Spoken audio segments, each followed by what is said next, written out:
살다 보면 내가 감당할 수 없는 것을 감당해야 하는 순간이 찾아옵니다.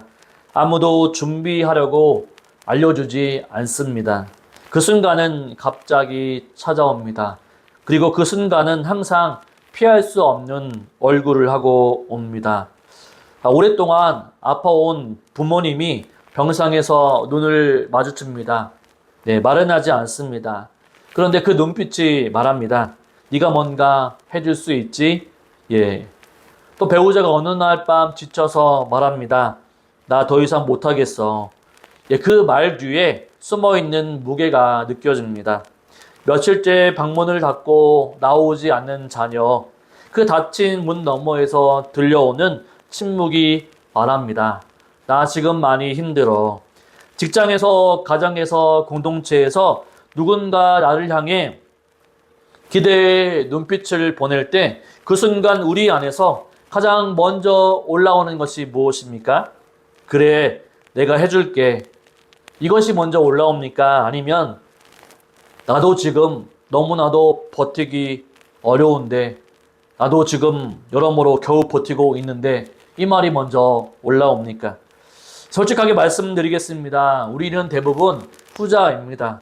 그런데 우리는 그 말을 입 밖으로 꺼내지 않습니다. 대신 이렇게 얘기하죠. 기도할게요. 잘 될 거예요. 하나님이 함께 하실 거예요. 여러분, 이 말이 정말 틀렸습니까? 아니죠. 네, 맞는 말입니다. 그런데 가만히 들여다보면 이 말들이 상대방을 위로하는 말은 아닌 것 같습니다. 기도할게요 라고 하실 때 이 한마디로 더 이상 그 자리에 있지 않아도 되는 우리에게는 출구가 생깁니다. 잘 될 거예요. 이 한마디로 내가 뭔가 해줘야 하는 부담에서 벗어날 수가 있습니다. 우리는 신앙의 언어를 때로는 회피의 언어로 사용합니다. 그리고 그것이 합리적으로 보이고 심지어는 바로 배려처럼 들리기 때문에 우리는 스스로 잘 알아차리지 못합니다. 오늘 본문에서 제자들이 정확히 그 일을 하고 있습니다. 여러분, 본문에 5천 명이 굶주리고 있었습니다. 저녁이 되었습니다. 여기에는 아무것도 없는 빈들입니다. 제자들이 예수님께 나와서 얘기하죠. 무리를 보내어서 마을에서 먹을 것을 사 먹게 하십시오. 그럼 얼마나 합리적인 얘기입니까? 얼마나 현실적인 이야기입니까? 얼마나 배려처럼 들립니까? 그런데 예수님은요, 이 말을 단호하게 뒤집으십니다. 뭐라고 얘기하십니까?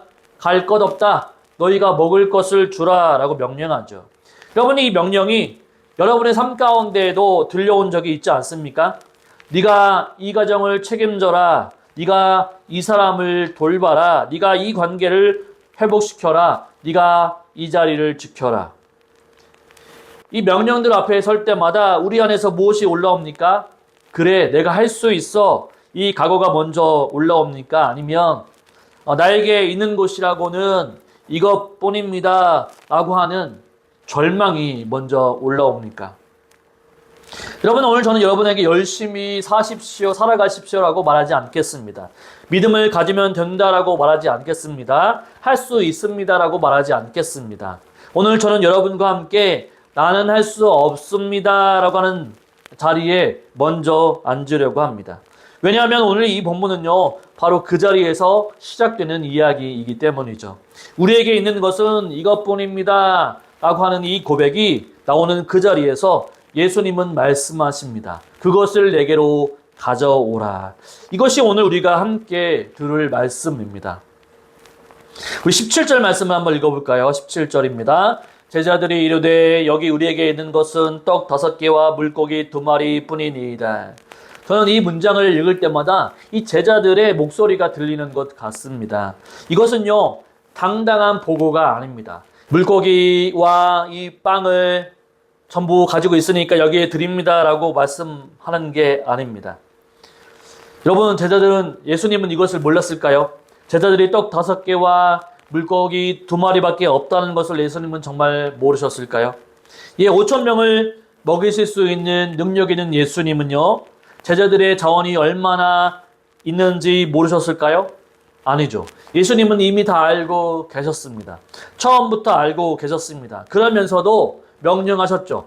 너희가 먹을 것을 주라. 여러분, 이것이 본문에서 제가 가장 오래 머물렀던 지점입니다. 왜 예수님은 알면서도 명령을 하셨는가? 왜 예수님은 제자들이 실패할 것을 아시면서도 그 명령을 취소하지 않으셨는가입니다. 그 답을 찾기 위해서 요한복음 6장을 잠깐 보겠습니다. 요한복음 6장은요, 마태복음 14장의 오병이의 사건을 다른 각도에서 기록한 내용입니다. 그런데 요한은요, 마태가 기록하지 않은 한 가지 세부 사항을 기록하고 있습니다. 요한복음 6장 5절과 6절 말씀 같이 한번 읽습니다. 예수께서 눈을 들어 큰 무리가 자기에게로 오시는 것을 보시고 빌립에게 이르시되 우리가 어디서 떡을 사서 이 사람들을 먹이겠느냐 하니, 이렇게 말씀하시면 친히 어떻게 하실지를 아시고 빌립을 시험하고자 하십니다. 여러분 보셨습니까? 요한이 어떻게 설명합니까? 이렇게 말씀하시면 친히 어떻게 하실지를 아시고 라고 말씀합니다. 예수님은요, 이미 정답을 알고 계셨습니다. 그런데 먼저 물으셨죠. 먼저 명령하셨습니다. 왜일까요? 이 본문에는요, 빌립을 시험하시고자 함이라 라고 말씀하고 있습니다. 여러분, 시험이라고 하는 단어가 불편하게 들릴 수 있습니다. 하나님이요, 우리를 시험하신다는 말이 무섭게 들릴 수 있습니다. 그런데 여러분, 여기서 시험은요, 우리를 함정에 또 우리의 믿음을 시험하려고 하는 것이 아닙니다. 그런데 여기서 시험이라고 하는 것은요, 시험의 목적의 하나는 지금 무엇이냐? 빌립아, 너는 지금 어디를 보고 있느냐라고 하는 것을 말씀해 주려고 하는 거죠. 좌원을 보고 있느냐? 아니면 살아계신 주님을 보고 있느냐? 아니면 너가 가지고 있는 능력을 개선하고 있느냐? 아니면 주님이신 만왕의 왕이신 예수님의 능력을 신뢰하고 있느냐? 이것을 드러내기 위한 시험이었습니다.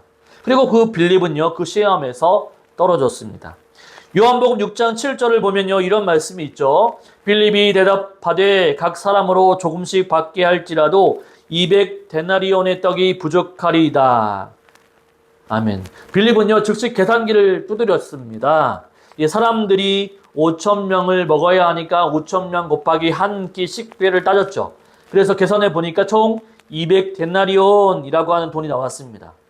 12명의 제자들의 또 돈을 세어보았겠죠. 그랬더니 물어보니까 수중에 돈이 없었습니다. 결론은 무엇입니까? 우리의 힘으로는 불가능하다입니다. 완벽한 계산이었습니다. 그런데 한 가지 빠진 게 있죠.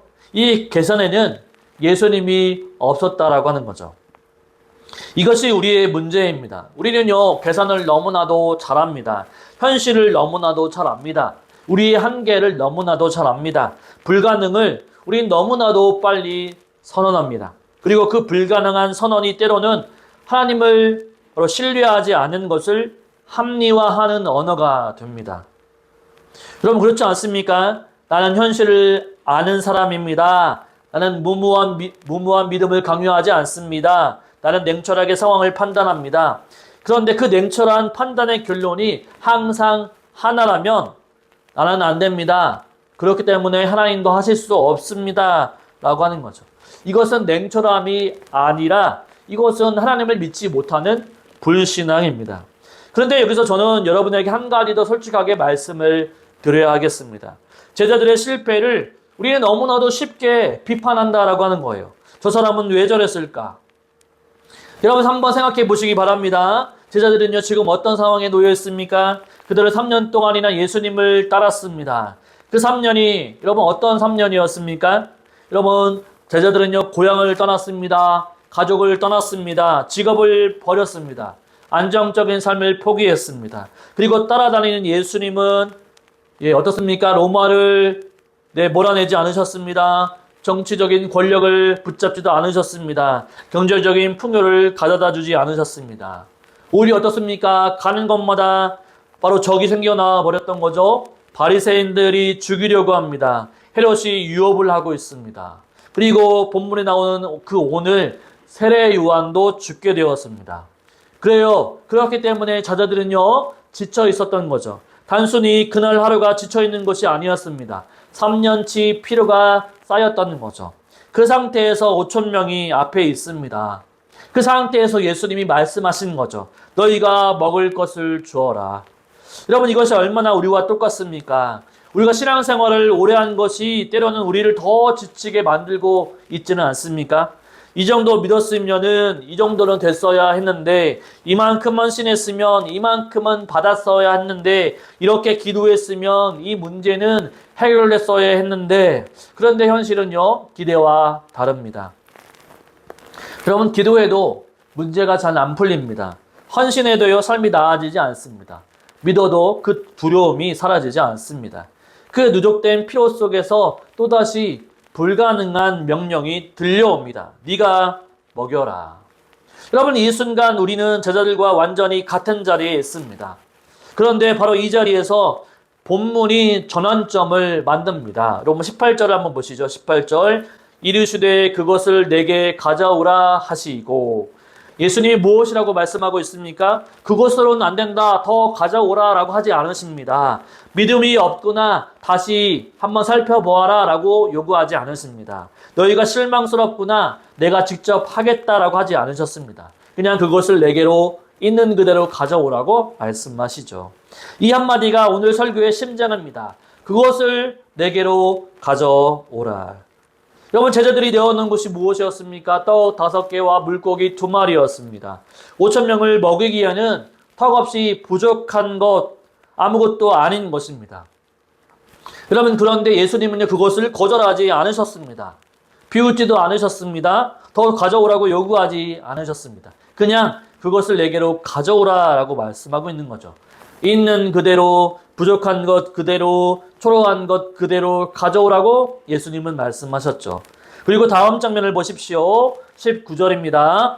무리를 명하여 잔디 위에 앉으시고 떡 5개와 물고기 2마리를 가지사 하늘을 우러러 축사하시고 떡을 떼어 제자들에게 주시매 제자들이 무리에게 주니. 여러분 예수님이 받으셨습니다. 하늘을 우러러 감사하셨습니다. 그리고 떼어 주셨습니다. 여기에 있는 동사를 하나씩 살펴보십시오. 가지사. 예수님이 제자들에게 받으셨습니다. 이제 주인이 바뀐 겁니다. 제자들에게서 예수님에게로 주인이 바뀌었습니다. 그리고 예수님은 축사하시고 하나님 아버지께 감사드렸습니다. 하나님이 개입하신 거죠. 이제 그것을 떼어냅니다. 예수님이 직접 나누셨죠. 기적이 시작되었습니다. 또 그것을 제자들에게 주셨습니다. 제자들에게 이제 떡과 물고기가 돌아오게 되었고 그러나 이제 변화가 되어져서 제자들이 이제 무리에게 나누어 줍니다. 제자들은요 통로가 되었습니다. 자, 이 흐름을 보십시오. 제자들이 가진 것 또한 예수님께 나왔고 기적이 일어났고 다시 제자들에게 그리고 무리에게. 기적은요 언제 일어났습니까? 예수님을 통과하면서 일어났습니다. 제자들이 뭔가를 더 준비해서 일어나는 것이 아니죠. 제자들의 믿음이 갑자기 충만해져서 일어나는 것이 아닙니다. 제자들이 헌신이 대단해서 일어난 것이 아닙니다. 부족한 것을 예수님께 가져갔더니 예수님이 하셨습니다. 여러분 이것이 전부이죠. 여러분 이것이 얼마나 단순합니까? 그런데 이것이 얼마나 어렵습니까? 여러분 왜 어렵죠? 왜냐하면 우리는 뭔가를 충분히 갖추고 나서 예수님께 나아가려고 하기 때문입니다. 여러분 믿음이 충분해지면 기도하겠습니다. 상황이 좋아지면 교회에 나오겠습니다. 내가 좀 더 괜찮아지면 하나님께 나아가겠습니다. 이 죄를 끊고 나서 회개하겠습니다. 여러분 이것이 인간의 본성입니다. 그런데 예수님은 말씀하시죠. 지금 있는 모습 그대로 있는 것을 그대로 가져오라 라고 말씀합니다. 여러분 더 갖추고 오라고 하지 않으십니다. 더 나아지고 오라고 하지 않으십니다. 떡 5개와 물고기 2마리 그 초라한 것 그대로 가져오라고 주님은 말씀하십니다. 그런데 저는 여기서 한 걸음 더 들어가고 싶습니다. 이 본문이 가리키는 더 깊은 곳이 있습니다. 여러분 오병이어 사건 이후에 어떤 사건이 일어납니까? 예수님은 제자들과 다락방에서 마지막 만찬을 나누십니다. 그 자리에서 예수님은 떡을 떼셨습니다. 그리고 이렇게 말씀하셨죠. 받아 먹어라. 이것은 내 몸이니라. 여러분 오병이에서 예수님이 떡을 들어 감사하고 떼어 주셨습니다. 최후의 만찬에서도 예수님이 떡을 떼어서 감사하시고 떼어 주셨습니다. 여러분 동일한 동작입니다. 동일한 구조입니다. 그런데 최후의 만찬에서 그 떡은요, 그냥 떡이 아니었습니다. 예수님의 몸이었죠. 오병이어의 떡은요, 그날 다 사라져 버렸습니다. 그 무리는 다음날 다시 배가 고팠습니다. 그런데 십자가에서 찢기신 그 몸은요, 영원히 우리를 먹이신다라고 하는 거죠. 오늘 이 자리에서 제가 선포하려고 하는 말씀이 바로 이것입니다. 우리는 할 수 없습니다. 제자들처럼 회피하고 빌립처럼 계산하고 베드로처럼 배신하고 우리 모두처럼 도망갈 본성을 우리는 다 가지고 있습니다. 그래서 우리는 예수님이 필요한 거죠. 우리가 5천 명을 먹일 수 없기 때문에 예수님이 십자가에서 자신의 몸을 내어주신 것입니다. 우리가 이웃을 사랑할 수 없기 때문에 예수님이 먼저 우리를 사랑하셨습니다. 우리가 용서할 수 없기 때문에 예수님이 먼저 우리를 용서하셨습니다. 우리가 긍휼을 가질 수 없기 때문에 예수님이 창자가 뒤틀리는 긍휼로 우리를 불쌍히 여겨주셨습니다. 우리가 할 수 없는 모든 것을요, 예수님은 하셨습니다. 그렇다면 우리에게 남은 것이 무엇입니까? 떡 5개와 물고기 2마리를 내어놓은 제들처럼 주님 이것뿐입니다. 이 고백을 들고 예수님께 나아가는 것, 더 갖추고 나아가는 것이 아닙니다. 더 강해지고 나아가는 것이 아닙니다. 또 변화되어서 나아가는 것이 아닙니다. 더 나아지고 나아가는 것이 아닙니다. 지금 있는 모습 그대로 여러분 부족하고 지치고 실패하고 초라한 그 모습 그대로 그것을 내게 가져오라고 예수님은 이렇게 말씀하고 있는 거죠. 그리고 우리가 그 부족한 것을 예수님께 드리는 그 순간 예수님이 받으시고 하늘을 우러러 감사하시고 떼어서 돌려주십니다. 기적은요, 그때부터 시작이 되는 거죠. 우리가 충분해진 뒤가 아니라 우리가 충분하지 않음을 인정하고 예수님께 가져가는 그 순간 기적은요, 일어나게 됩니다. 오늘 우리는요, 긴 여정을 함께 걸어왔습니다. 제자들의 실패를 보았습니다. 또한 우리 자신의 실패를 보았습니다. 불가능한 명령 앞에도 도망가려고 하는 우리의 본성을 보았습니다. 그리고 그 자리에서 예수님의 말씀을 들었습니다. 그것을 내게로 가져오라. 이제 마지막으로 이 본문의 가장 끝장면을 다시 한번 보겠습니다. 20절, 21절입니다. 다 배불리 먹고 남은 조각을 12바구니에 차게 거두었으며 먹은 사람은 여자와 어린이 외에 5,000명이나 되었더라. 5,000명이 배불리 먹었습니다. 그리고 12바구니가 남았습니다. 저는 이 장면에서 한 가지 그림이 떠오릅니다. 사역이 끝났습니다. 회는 완전히 졌습니다. 무리는 흩어졌습니다. 그리고 12명의 제자들이 서 있습니다. 각자 손에 바구니를 하나씩 들고 조금 전까지만 해도 그들은 말했습니다. 우리에게 있는 것은 이것뿐입니다. 그런데 지금 그들의 손에 있는 바구니는 어떻습니까? 빈 바구니입니까? 아니죠. 가득 차 있습니다. 그들이 드린 것보다 더 많이 돌아왔습니다. 5,000명을 먹이고도 그들의 손에는 아직도 남은 것이 있습니다. 여러분, 이것이 하나님 나라의 경제학입니다. 세상의 경제학은 이렇게 말합니다. 내가 가진 것을 나누어주면 내 것이 줄어든다. 그래서 우리는요, 더 움켜쥐려고 합니다. 그래서 우리는 회피합니다. 그래서 우리는 계산하죠. 그런데 하나님 나라의 경제학은 완전히 다릅니다. 예수님을 통과한 것은요, 절대로 줄어들지 않습니다. 5,000명을 먹이고도 12바구니가 남았습니다. 여러분, 자신의 몸을 십자가에서 내어주셨는데 사흘 만에 다시 살아나셨습니다. 우리를 위해 모든 것을 내어주셨는데도 지금도 하늘 보좌에서 우리를 위해서 중보하고 계십니다. 예수님은 주시면 줄어드시는 분이 아니십니다. 예수님은 주실수록 더 풍성해지시는 분이시죠. 그런데 저는 이 자리에서 여러분에게 한 가지 더 말씀을 드리려고 합니다. 오늘 이 말씀을 들으시면서 어떤 분은 이런 생각을 하셨을 것입니다. 알겠습니다. 내가 부족한 것을 예수님께 가져가면 된다는 거지요. 그러면 앞으로 열심히 가져가 보겠습니다. 더 자주 기도하고 더 열심히 예배드리고 더 성실하게 신앙생활을 하면 되겠구나. 이렇게 들으셨다고 한다면 오늘 설교 말씀을 절반만 들으신 겁니다. 왜냐하면 예수님께 가져가는 것 그 자체도 우리의 힘으로 되지 않기 때문입니다. 생각해 보십시오. 제자들이 스스로 떡과 물고기를 예수님께 가져갔습니까? 아니죠. 여러분 18절의 말씀을 보십시오. 이르시되 그것을 내게 가져오라 하시고 예수님이 먼저 말씀하셨습니다. 예수님이 먼저 요청하셨습니다. 예수님이 먼저 부르셨습니다. 제자들이요 스스로 우리 것을 드려야 되겠다라고 생각해서 예수님께 드리는 게 아니죠. 예수님이 부르셨기 때문에 가져간 것입니다. 이것이 복음의 가장 깊은 역설입니다. 우리가 예수님께 나아가는 것도요 내 힘으로 나아갈 수 없습니다. 예수님이 먼저 우리를 부르셨기 때문에 가능한 거죠. 우리가 하나님을 찾는 것도 하나님이 먼저 우리를 부르셨기 때문에 찾으셨기 때문에 가능합니다. 우리가 회개하는 것도 성령님이 먼저 우리의 마음을 움직이셨기 때문에 가능하죠. 처음부터 끝까지 하나님이 하십니다.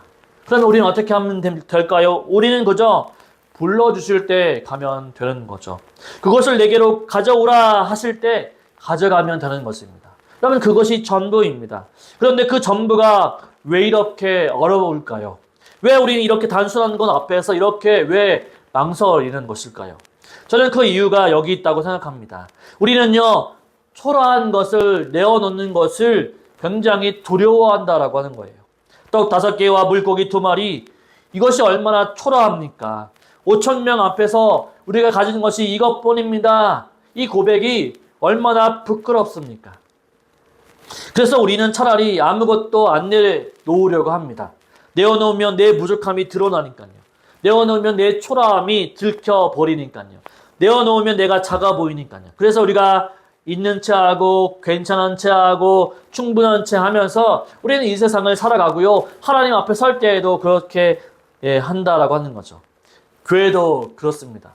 저는 괜찮습니다 하면서 그러면서 기도하고 있습니다라고 괜찮은 척하죠. 집에서도 그렇습니다. 난 잘하고 있어. 내가 해결할 수 있어 라고 생각하죠. 하나님 앞에서도 그렇습니다. 하나님 저는 열심히 하겠습니다. 제가 좀 더 갖추고 노력하겠습니다. 이 모든 것이 사실은 우리의 가장 깊은 두려움을 가리는 가면입니다. 오늘 이 본문은 우리에게 하는 말이 이것입니다. 그 가면을 벗어도 된다라고 하는 거예요. 있는 모습 그대로 가져오면 된다라고 하는 것을 말씀하고 있는 것입니다. 예수님 앞에서는요, 있는 채 하지 않아도 됩니다. 예수님 앞에서는 괜찮은 척 하지 않아도 됩니다. 예수님 앞에서는요, 충분한 척 하지 않아도 됩니다. 떡 5개와 물고기 2마리, 그 초라한 것을 그대로 내놓아도 됩니다. 주님, 저에게는 있는 것은 이것뿐입니다. 이 부족한 것뿐입니다. 이 지친 마음뿐입니다. 이 반복된 실패뿐입니다. 이 오래된 상처뿐입니다. 이 지저분한 내면뿐입니다. 여러분, 이렇게 내놓아도 됩니다. 이렇게 내놓을 때 예수님은 그것을 다 받아주십니다. 여러분, 지금 이 순간 여러분의 손에 들려있는 것은 무엇입니까? 여러분, 어떤 분은요, 부서진 결혼을 들고 계신 분이 있습니다. 또 어떤 분은요, 끝이 보이지 않는 질병을 들고 계신 분이 있습니다. 또 어떤 분은요, 어긋나 버린 자녀와의 관계를 들고 계시는 분이 있습니다. 어떤 분은요, 오랫동안 고백하지 못한 죄를 들고 계십니다. 어떤 분은요, 하나님을 향한 식어버린 마음을 들고 계시는 분도 있습니다. 어떤 분은요, 아무리 해도 나아지지 않는 삶의 무게를 들고 계십니다. 여러분, 그것이 무엇이든, 여러분, 그것이 얼마나 초라하든, 그것이 얼마나 부족하든 예수님은 말씀하고 있는 거예요. 그것을 내게로 가져오라. 이제 마지막으로 이 본문의 가장 중요한 장면 하나를 보겠습니다. 여러분, 5,000명이 배불리 먹었습니다. 12바구니가 남았습니다. 그리고 마태는 더 이상 설명하지 않습니다. 무리의 반응을 길게 묘사하지 않습니다. 제자들이 어떻게 감동받았는지 설명하지 않습니다. 그냥 끝납니다. 먹었고 남았습니다. 저는 이 단순함이 가장 강력한 선포라고 생각합니다. 5,000명을 먹이신 분이 지금 이 자리에 계십니다. 12바구니를 남기신 분이 지금도 당신을 향해서 또한 사랑하고 계시고 당신을 향한 열정을 가지고 계십니다. 자신의 몸을 떼어주신 분이 오늘도 동일하게 말씀하고 계십니다. 그것을 내게로 가져오라 하십니다. 오늘 설교를 이 한마디로 마치겠습니다. 당신이 드릴 수 있는 것이 아무리 초라해도, 당신이 가져온 것이 아무리 부족해도 예수님은 그것을 받으십니다. 예수님은요, 그것으로 일하십니다. 예수님은 그것을 가지고 기적으로 바꾸십니다. 왜냐하면 기적의 조건은요, 당신의 충분함이 아니라, 당신의 능력이 아니라 예수님의 손에 닿는 것이기 때문입니다. 이 사실을 믿고 지금도 여전히 내 상황을 보지 않고 내 현실을 바라보지 않고 오직 당당하게 예수님께 있는 것 가지고 나아갈 수 있는 저와 여러분의 삶이 되시기를 주님의 이름으로 축원을 드립니다. 아멘.